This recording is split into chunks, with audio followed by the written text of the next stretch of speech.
This is the London Underground or Tube map. Both terms is interchangeable. Some people call it the Tube, some call it the Underground. It's the same thing.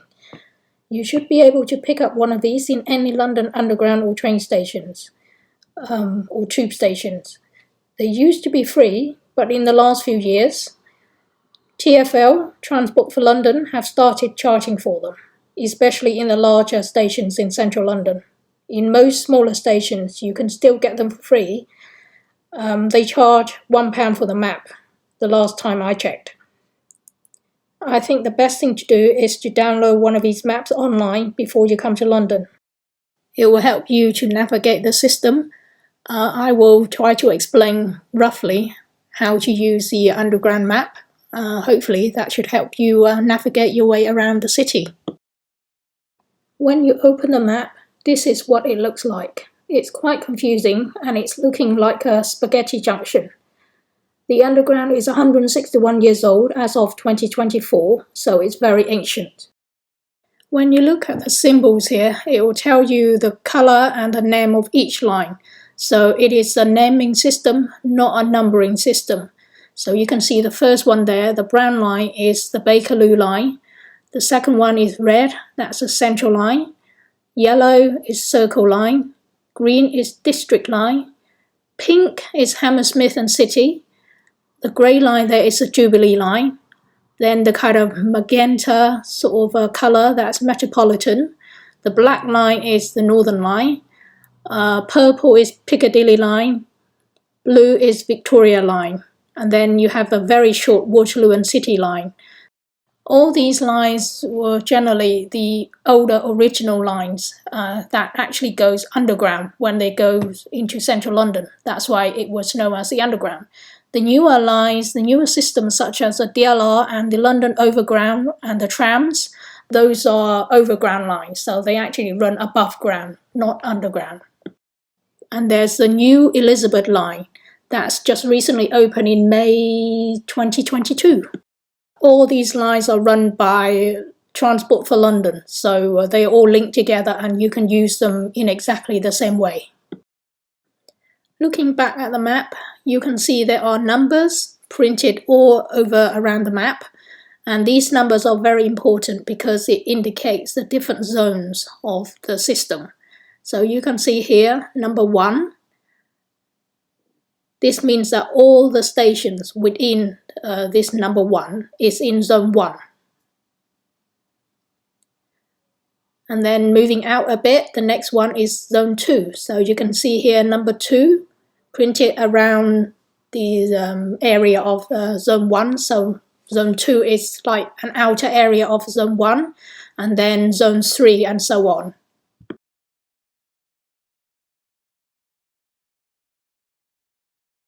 This continue all the way out into zone 9. So there are 9 zones served by this London network system. So the further out you are, the more expensive it will be to travel. Here is the cost of travelling. It's a bit complicated and confusing, but you can see there it said zones 1, 2, 3, 4, 5, 6. This means that if, say, you are in somewhere in zone 1 and you want to travel to a station somewhere out in zone 6, that is how much it's going to cost you. If you travel during the peak hours, it will cost you £5.60. During off-peak hours, it will be £3.60. Now this is a cost for a single journey. And the one below it is the cost to go from zone 1 to zone 4, or vice versa from zone 4 back into zone 1. So you can see the costs decrease accordingly depending on how far you have to go. The peak hours starts early in the morning when the train starts, usually at about 5 or 6 in the morning until 9:30 a.m. That's the busy rush hours. That's when people go to work and it's very crowded, so they charge you more. And then again in the afternoon from 4 to 7 p.m. when people finish work and they start going home, again busy rush hours, so they charge you more during these hours. When you travel, make sure you touch in and touch out with your Oyster card or contactless card. This way the system will know exactly what time you touch in which station you start from and which station you come out. That's how they'll know where and when you travel and charge you accordingly. If you don't touch in or touch out, you'll be charged a penalty fare. I have already done a video on how to buy and use the Oyster card. You need the London travel Oyster card or a contactless card to use transportation network. So I will put the link to that video in the description box. This is a cost if you're traveling from Zone 2 onward. So the cost is basically depending on which zones or how many zones you cross over during your travel. You can see from the map here, the center of London, basically about Zone 1 or Zone 2, is mostly the underground network. On the right side towards the south, so kind of southeast end of London, it's served mostly by the DLR, which is the Docklands Light Railway Network. At the bottom of the map is where the trams are located. So along the south of London, they are served by the trams. The reason there's so many different networks is because over the years, this system have been added on and different built have been put together, so there's a mishmash of a bit of everything, but they are all linked together. This is a logo for the underground, so you would see this sign outside an underground station. This is the one for the overground, so it will be displayed outside an overground station, and this is the logo for the DLR, so you would see it at the entrance of a DLR station. Alright, let us take a look at the map and I'll explain to you quickly how the lines go across the system. So you see in the center here, right in the middle, running straight vertically up and down the line is the northern line.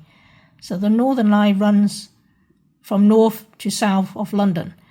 And you see the northern line in the north, it's split here at Camden Town into two branches. One branch goes towards High Barnet, the other branch goes towards Edgware. And then from here, Camden Town, it joins together, but it splits again, and then one branch goes down towards the centre here.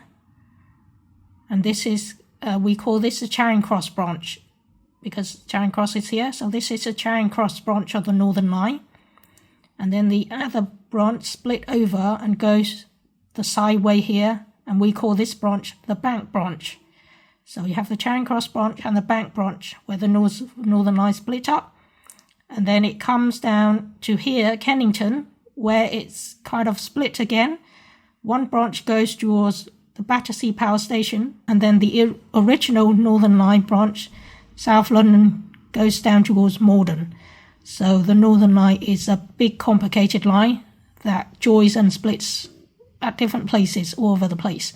So that's the Northern Line. And then you see all the other lines here. You have the District Line.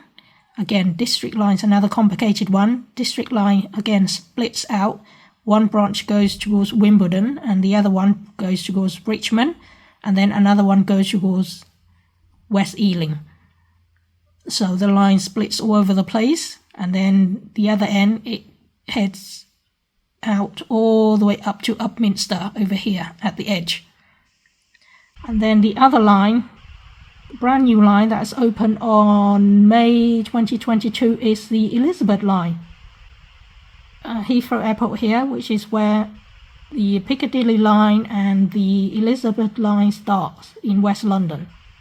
And then up here, the Elizabeth line again split up, and the other end goes to Reading. So one ends in Reading, one ends at Heathrow, and the Elizabeth line run all the way across London, and then up, out, and again, it splits from here. So this section goes out towards Shenfield. This section comes down all the way to Abbeywood. Let's do an example of somebody who has arrived at London Heathrow Airport. London Heathrow Airport is over here in Zone 6 of the travel system. And the person needs to go to Bank, which is over here. Bank is in zone 1 of the travel. So there are 2 ways of doing it. You can either take the fast train, the Elizabeth line, across London, change at Tottenham Court Road here to the red Central line and continue into Bank. The other slower but cheaper way of doing it is to take the Piccadilly line. So here's a Piccadilly line, same thing, follow the line all the way up to Holborn. Change at Holborn for the red Central line to get to Bank Station. Both way works. One way is quicker but costs more. The other slower way, Piccadilly line, slower, cheaper. All these stations here you see where the line crisscross each other is where you can change over from one line to another. And all the stations with the circle here are interchangeable stations. You just need to look for where the line cross each other. That's where you can change over to a new line and continue your journey. So say, for example, somebody has arrived to London into King's Cross St Pancras Station. Here we are. This is King's Cross St Pancras Station. And the person wants to go all the way to Mill Hill East. Up here, this little station. King's Cross St Pancras is a very busy station. It has many lines come into it. So you have the Northern Line, you have the Piccadilly line, you have the Victoria line, the blue one here, and then you have the Hammersmith and City line, the pink one. The yellow one is the Circle line, and then the Metropolitan line. So many lines come into King's Cross St Pancras Station. You need to go to Mill Hill East, which is on the black Northern Line here. So you need to look for the Northern Line train, get on it, make sure you get on the High Bonnet branch of the Northern Line, because the Edgware branch will take you over here, and you don't want that. So look for the train that said High Bonnet, get on it, sit all the way to Finchley Central, change at Finchley Central for the 1 station shuttle service to Mill Hill East. Sometimes there is direct train, but it's not frequent. So if you can't see any direct train that go to Mill Hill East, just take the High Bonnet train and then change at Finchley Central. And that's it, everyone. That was just a quick, short explanation of how to use the London transportation system. I hope it helped with your travel. Don't forget to like, share and subscribe to my channel. Bye.